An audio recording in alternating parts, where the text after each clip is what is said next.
Toujours dans votre journal People de la semaine, à la présentation, c'est Nathan Chandiamou Serigne Saliou sur le canal 33 TNT, canal 8 TV Orange, canal 28 en Gambie. Actuellement, partout où vous nous recevez, Nenalen, journal People, toujours ay révélation la ay surprise. Tay nak yaakaar naa ni gis ngeen dama am benn surprise bu mag ba nga xam te ni tey mi ngi ci sama plateau. Yaakaar naa ni askan bi ki ngeen jàkkaarloo xamee ngeen ko muy une jeune sénégalaise pétrie de talent muy xale boo xamante ni elle a une voix en or, une voix suave.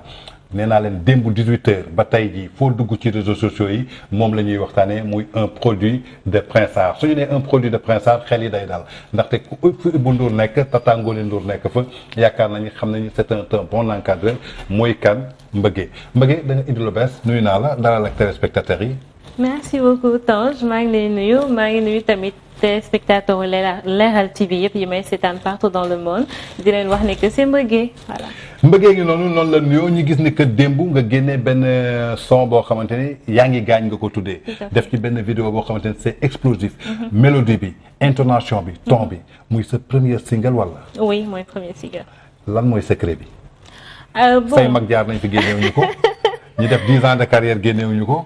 yow nga génne lu mel noonu lan mooy secret bi. bon secret bi liggéey la rek parce que vous savez tous que ni ça fait longtemps ñu nekk Petit Gallé nekkoon bande ensemble di liggéey donc ñëpp doon xaar en fait ne tout le temps xam nga kañ ngeen di demal seen carrière solo kañ ngeen di génn seen single kañ ngeen di demal seen bopp et tout donc depuis là waxoon nañ leen ne ngeen patienter parce que ñu ngi leen di dencal lu amul fenn donc ça fait vraiment beaucoup de temps ça fait depuis longtemps ñu ngi liggéey ci affaire bi juste pour génneel leen li parce que réussite bi ñu gis ni que tey nga choisir titre yaa ngi gaañ pourquoi yaa ngi gaañ ak lan nga bëgg a wax foofu. yaa ngi gaañ en fait c'est par rapport en fait ak thème bi ñu choisir ci way bi parce que xam nga léegi booy tànn en fait way da ngay xool loo xam ne dafay nekk tendance loo xam ne nit ñi dinañ ko bëgg de ce fait on a choisi en fait ñu ne pourquoi pas ñu jël benn way boo xam ne ça va valoriser la femme parler en fait du style de bien se sentir dans sa peau et tout xam nga affaire au style fashion et tout donc si lañu génnee way bi donc ñu ne pourquoi pas ñu tëddee ko yaa ngi gaañ. ci sa biir wax dama dégg on va valoriser la femme. tey quand tu entends valoriser la femme en tant que yow tey ngay jigéen. gis jigéen tey nu ñu koy traiter ci société. ban remords ngay am ci wàllu valoriser la femme comment tu vois comment on traite la femme aujourd'hui dans notre société. bon de nos jours on voit tous en fait ay cas yu bëri ci loolu xam nga déjà ñu ngi ñëw ne par exemple comme année passée bi il y avait beaucoup de femmes qui ont été violentées au point même de mourir et tout donc gis nañ ne léegi de nos jours la femme elle est très maltraitée en fait léegi ci jamono bi ñii dañuy ñëw par exemple di leen violenter ñii di leen violer ñii ñu leen di rey et tout et que xam nañ ne que loolu du yëfu jigéen c'est-à-dire que ne jigéen mérité na valeur bu ëpp loolu et tout donc si la ñu ñëw ñun si la ñuy jéem a promouvoir ak surtout aussi mois octobre rose bi ñu nekk donc ñu ne pourquoi pas ñu continuer sargal jigéen et tout xam ne que jigéen mooy suñu yaay mooy suñu mbokk donc li mu mérité dañ ko war a jox ba pare sàmm ko yéer ko yedd ko. xam nga journal People toujours dafa am ay révélation tey mën naa leen jox clip bi ngeen dem mais clip bi dama koy bloqué da ngeen di toog seetaan ba émission bi jeex. ma woo leen ban explosif la bëggee indi. mais est-ce que mën nga ma may a cappella tuuti rek ci yaa ngi gaañ. d'accord amul benn problème.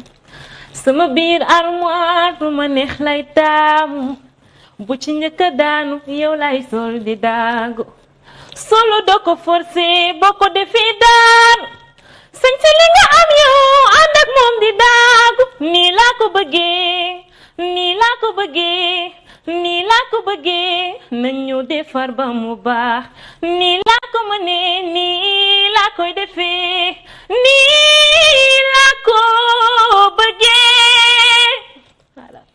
En tout cas, je vous avais dit et je vous avais promis, elle a une voix en or, elle a une voix suave, l'intonation, moi ça m'a surpris, j'ai été émerveillé par sa voix. yaakaar naa ni Sénégalais yi bàyyi leen ko xel allez-y visionner la vidéo tout de suite dinañ leen ko may en exclusivité dinaa leen démb la génn à partir de 18h. Mbeugué tey dama gis ni que nga participer ci benn émission bu ñu tuddee Sen Petit Gallé. balaa ngay dugg Sen Petit Gallé ak bi nga ñëwee Sen Petit Gallé ban différence nga gis ci sa expérience ban différence nga gis tey Thiaw ni nga doon dundee seen kër ak tey bi nga duggee seen Petit Gallé ban genre encadrement nga fam ban yokkute nga gis ci loolu. Bon yokkute yi am aussi bëri nañ parce que faut savoir que ne su ma demee tey bay def bientôt 9 ans ci seen Petit Gallé ça veut dire que ne samay parents gis nañ en fait benn avancement ci man donc Petit Gallé maa ngi fa ñëw en 2013 donc depuis lors n'empêche xam nga ñëpp dañu foogoon par exemple comme sama famille am na ñu doon foog ni que dina yàq sama jàng et tout mais n'empêche parce que man dama def entrée en sixième rek ñëw seen Petit Gallé donc fa laa toog ba ni may amee baccalauréat. ah ouais entrée en sixième ba baccalauréat te yaa ngi ci biir Petit Gallé yàqul dara ci sa jàng ba pare tegal ci single bi. tout à fait voilà ah ça c'est exceptionnel. parce que en fait boo xoolee loolu moo waraloon attente bi parce que Tata Ngoné dafa waxoon que bala ñoo def single elle va tout faire pour que ñun ñëpp ñu am au moins suñu baccalauréat am benn niveau ci jàng bi voilà. kon tey lan ngay conseiller xale yu jigéen yi nga xamante ni ñi ngi ci buntu jàng ba pare bëgg musique seen xol lan nga leen di conseiller ndax mën nañu allier ñaar yëpp ak tey les jeunes générations yoo xamante ni yéen a tolloo surtout da ngeen tollu jamono yi réseaux sociaux. jamono yi yàkkamti. parce que gis nañ fi ay scandales yu bëri ba ñeneen ji naan seen Petit Gallé ñoo yàq xale yi. yow tey ban message ngay lancer ñooñu.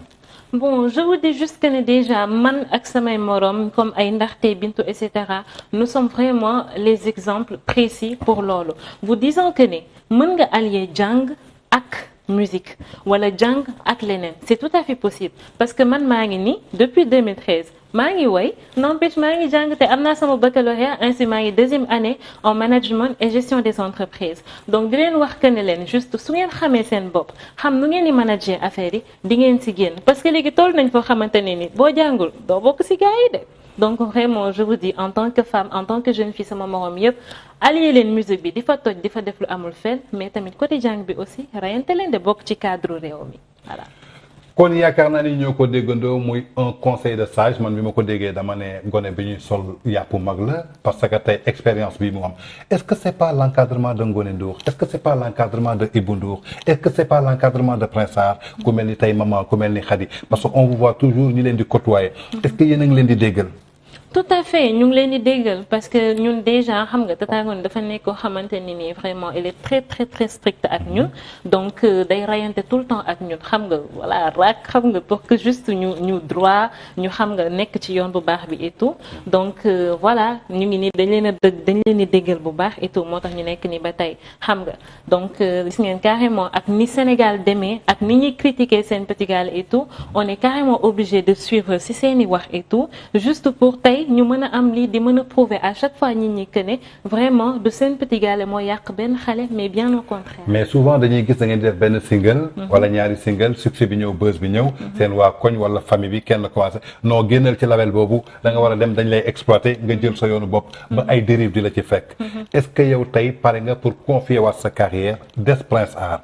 ak ban message ngay lancé ñooñu nga xamante ni souvent su ngeen amee benn single rek wala buzz bi ñëw di leen di jéem a génnee fi nga xamante ni ñoom ñoo leen forgé parce que ñu ci bëree ñu dérouté je crois que suñu toogoon tey ci label bu mel noonu tey déroute bi du leen ci fekk. tout à fait est-ce que tu te prépares à ça. bien sûr parce que ñun tàmm nañ di dégg wax boobu. fii nga ko waxee de. bien sûr fexeel ba bu ma dégg ni bëgg a def na benn single wala que mi ngi commencé concurrencer wala dem feneen fii nga ko waxee de. parce que faut savoir dafa am de. waaw amul benn problème parce que faut savoir que ni ñun ay produits Prince Art lañ ñun bi ñuy ñëw on était juste venu ak ay baat yu neex donc tey suñu demee bay mën a woy en live en exclusivité di génne ay single ak yëpp et tout ba ñëpp di ñu ràññee ci àdduna bi faut savoir que ni on a eu en fait benn encadrement bu musical totalement donc ñun ay produits Prince Art lañu. gisoon nañu ci ay produits Prince Art yu bëri de waaye ba mu demee ba commencé sorti ñoom ñooy génn commencé classe Prince Art te xamuñu seen tàmbali ak seen doole Prince Art la woon. mais n'empêche de toute façon mais Prince Art en fait nekk na ins bi niveau boo xamante ne nii c'est le premier label au Sénégal. Tonton Ibou c'est le premier producteur ici au Sénégal. En tout cas, c'est quelqu'un qu'on respecte, il fait partie des meilleurs. Vraiment, vraiment. Donc, faut savoir que ñun ñu ngi def bon Prince Art si boppam je vais dire am na benn liggéey bu mucc ay boo xamante ni mu ngi koy def waxuma la ne boo demee doo ko amati de waaye dina jafee gis parce qu'ils sont très très très perfectionnistes trop professionnels te defe naa clip bi ak son bi wan na leen ko en attendant ñeneen ñiy ñëw incha allah. tey mën nañu xam après sortie clip bi. après sortie single bi. lan la ñuy xaar ci Ngoné ci kanam. Mbégué di moins. Bon attendez-vous à beaucoup de choses parce que faut savoir que ne single mooy juste début bi bon je vais pas dire début parce que ñun bon yàgg nañ di way nekk ci milieu ba tey donc voilà donc continuité la rek en ce moment attendez-vous à tout inchallah parce que affaire bi c'est un projet de 8 singles man maa commencé donc des na ñoom Aïcha Ndaxte et consorts après ngeen def ko benn album non dañuy génn génne ku nekk sa single ak sa clip. donc voilà mooy ku nekk débuté wane sa début carrière solo. donc bu ñu paree si loolu incha allah le temps ñeneen ñi di génne on va continuer à travailler pour mën a xam nga espérer def ay yeneen featuring ak artistes yi pourquoi pas même pas un album aussi donc attendez-vous à tout parce que carrière bi yàgg na gudd na aussi di ñaan juste yàlla defal ñu ci sutura. En tout cas, c'était un plaisir de te recevoir aujourd'hui sur notre plateau Journal People. Nous te souhaitons bonne continuation. duñ la ne félicitations ndaxte tàmbale goo dara. su dee yaa ngi ci label Point Star suñu xel dal na ndaxte xam nañu ñi la encadré. musique nag ni koy tonton Youssou di ko waxee. ne ko da nga koy fonk mu fonk la. li ngeen bëgg la 2013 ba 2021 yaa ngi ci. je crois que gënal góorgóorlu. Sénégal je viens de vous faire découvrir Mbeugué que vous avez tant vu dans les plateaux de Sen Petit Gallé. mais aujourd'hui je vous apporte un Mbeugué mature un Mbeugué avec son nouveau single yaa ngi gaañ. surtout la nouvelle génération allez-y sur TikTok allez-y sur Statut faites sa musique vous allez découvrir Mbeugué je te dis merci. et je te dis bonne continuation. merci beaucoup c'est gentil. Plaisir de te recevoir. Sénégal nee naa leen voici Mbeugué elle est là elle a une voix en or elle a une voix suave moi j'adore la musique et j'adore des voix qui percent parce que ces tempos ça explose mes teneurs et quand mes teneurs s'explosent parce que dafa woy ci mandeng dafa laal suma deret donc Mbeugué je te dis bonne continuation et bien des choses à tata Mbeugué toujours c'est dans votre journal People de la semaine présentation Tange Tandian kon yaakaar naa ni dañ lay libérer xam naa ne guddi na Tata Ngoné mi ngi lay xaar. Tout à fait. merci beaucoup. merci beaucoup.